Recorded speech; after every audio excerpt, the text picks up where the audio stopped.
সঁচাকৈ আজি দুখ লাগিছে আৰু নিজকে সুধিবলৈ মন গৈছে যে এয়াই নেকি আমাৰ জাতীয় চৰিত্ৰ। জুবিন গাৰ্গৰ জন্মদিন, চাৰিওফালে আনন্দ উল্লাস, বিভিন্ন ঠাইত সাংঘাতিক ধৰণে জুবিন গাৰ্গৰ অনুষ্ঠান পাতিছে, গায়কসকলৰ ভিৰ, মানুহ ভৰ্তি। অথচ সেই একেখিনি সময়তে জুবিন গাৰ্গৰ এই মৃত্যুৰ তদন্ত কৰিবৰ কাৰণে ৰাজ্য চৰকাৰে গঠন কৰি দিয়া যি এজনীয়া ন্যায়িক বিচাৰপীঠ আছিল, তাত আজিৰ দিনটোত মানুহৰ উপস্থিতি শূন্য। আচলতে আজিৰ দিনটোত কি লাগিছিল, 2 মাহ হবৰ হ'ল, অথচ জুবিন গাৰ্গক কোনে মাৰিলে, কিয় মাৰিলে তাৰ কোনো খবৰ অসমৰ লাখ লাখ জনতাই পোৱা নাই। আৰু সেই খবৰটো বিচাৰি আজিৰ দিনটোত আটাইতকৈ শক্তিশালী দাবীটো উপস্থাপন হ'ব লাগিছিল। কিন্তু দুৰ্ভাগ্যবশতঃ আজিৰ দিনটোত জুবিনৰ গান বাজনাক লৈ ব্যস্ত আছে তথাকথিত শিল্পী বিশিষ্ট লোকসকল।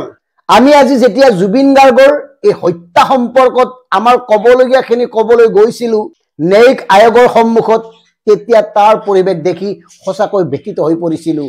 নাই, কোনো নাই, শূন্য। কিয় নাই, কিয় যাব নোৱাৰে? এফিডেভিট এখন কৰোঁতে কিমান টকা?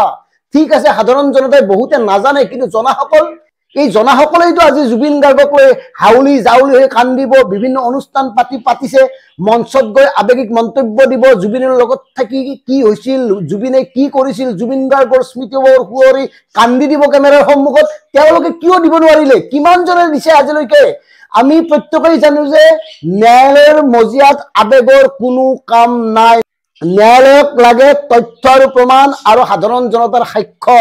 অথচ সাক্ষ্য দিবলৈ, কোনো ধৰণৰ কথা ক'বলৈ, এখন শপতনামা প্ৰস্তুত কৰি আয়োগত দাখিল কৰিবলৈ সময় নাই তথাকথিত জুবিন অনুৰাগীসকলৰ।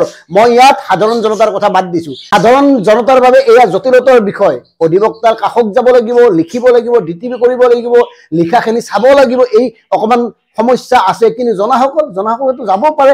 আৰু আজি আমাৰ এই ক্ষেত্ৰত এটা ভাল লগা কথা এয়াই যে অধিবক্তা লোকে আমাৰ কোনো মাচুল নললে। যেতিয়া জুবিন গাৰ্গৰ কথাখিনি কম বুলি ক'লোঁ, জুবিন গাৰ্গ সম্পৰ্কে ন্যায়িক তদন্ত আয়োগত কথা কম বুলি ক'লোঁ, তাৰপিছত তেওঁলোকে কোনো ধৰণৰ ফিজ আমাৰ পৰা নললে। আৰু তাৰ বাবে অধিবক্তা জ্ঞানজিৎ শৰ্মা আৰু ৰাজীৱ আহমেদক আমি ধন্যবাদ জনাইছোঁ। গতিকে যেনেকৈ অধিবক্তা সমাজৰ সদিচ্ছা আছে, জুবিন গাৰ্গৰ হত্যা বিষয়ক যদি আপোনালোকৰ কিবা ক'বলগীয়া আছে, অধিবক্তাক লগ ধৰক। আৰু যি সামান্য মাচুল, মানে ষ্টাম্প কিনাৰ মাচুল বা সামান্য মাচুল এটা, সেই মাচুলটো দিয়ক, গোটেই কামটো কৰি আয়োগত আপোনালোকৰ শপতনামা দাখিল কৰক, তেতিয়াহে কিবা এটা হোৱাৰ সম্ভাৱনা আছে। এনেই চিঞৰ বাখৰ, আস্ফালন, আৱেগ চাবেগ, মানে কি ক'ব, টিভিৰ সন্মুখত, টেলিভিশ্যনৰ সন্মুখত চিঞৰ বাখৰ কৰি থাকিলে নহ'ব। আৰু দুখ লগা কথা কি জানে, সংবাদ মাধ্যমে এই বিষয়ে কিমান সজাগতাৰ সৃষ্টি কৰিছে।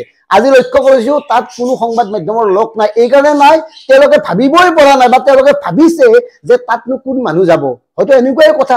আৰু প্ৰথম কথাটো হ'ল, অসমৰ সংবাদ মাধ্যমসমূহে জুবিন কেন্দ্ৰিক যিবোৰ বাতৰি পৰিৱেশন কৰি আছে, তাৰ মাজতে এই শপতনামা ক'ত, কেনেকৈ, কি ধৰণে, কি পৰ্যায়েৰে, কি পদ্ধতি অৱলম্বন কৰি জমা দিব লাগে, এই বিষয়বোৰো প্ৰচাৰ কৰিব লাগিছিল। বা এই বিষয়তো মানে বিভিন্ন ধৰণৰ আলোচনা কৰিব লাগিছিল, সাধাৰণ জনতাক বুজাব লাগিছিল। কোনোবাই দিছে যদি গম পোৱা নাই, আমি কিন্তু দেখা নাই। গতিকে আমাৰ কথাটো হ'ল, আমি ধৰিব লাগিছিল ক'ত, ধৰি আছোঁ ক'ত। আমাৰ কথাটো হ'ল জাষ্টিছ ফৰ জুবিন গাৰ্গ লিখাৰ সমান্তৰালভাৱে জাষ্টিছ বিচাৰি যেতিয়া আয়োগৰ কাষ চাপিব, তেতিয়া আয়োগে হয়তো আপোনাৰ কথাক বিশ্বাস কৰিব, আপোনাক আস্থাত ল'ব আৰু তেওঁলোক কিবা কৰিবলৈ বাধ্য হ'ব। সেইকাৰণে যোৱাটো দৰকাৰ। আমাৰ একদম স্পষ্ট কথা, কোনে কিয় হত্যা কৰিলে আমাক লাগে। ইহঁতত থকা প্ৰবাসী লোককেইজনক কিয় এই মুহূৰ্তলৈকে গ্ৰেপ্তাৰ কৰা নাই, এয়া স্পষ্ট কথা। কোনে গাহৰিৰ মাংস খুৱাইছিল লাগে। আৰু বিগত একমাহ, মানে জুবিন গাৰ্গ ছিংগাপুৰলৈ যোৱাৰ একমাহ আগত জুবিন গাৰ্গ, সিদ্ধাৰ্থ শৰ্মা, শেখৰ গোস্বামী বা গৰিমা শইকীয়া গাৰ্গৰ টেলিফোন মানে কলবোৰ যদি পৰীক্ষা কৰা হয়, তেতিয়াও কিছুমান কথা ওলাই পৰিব। আনহাতে তাত ফেশ্বন শ্ব' হৈছিল নে হোৱা নাই, ৰিণিকী ভূঞা আছিল নে নাই, এই কথাবোৰ তেওঁলোকে আলোচনা কৰিব লাগে।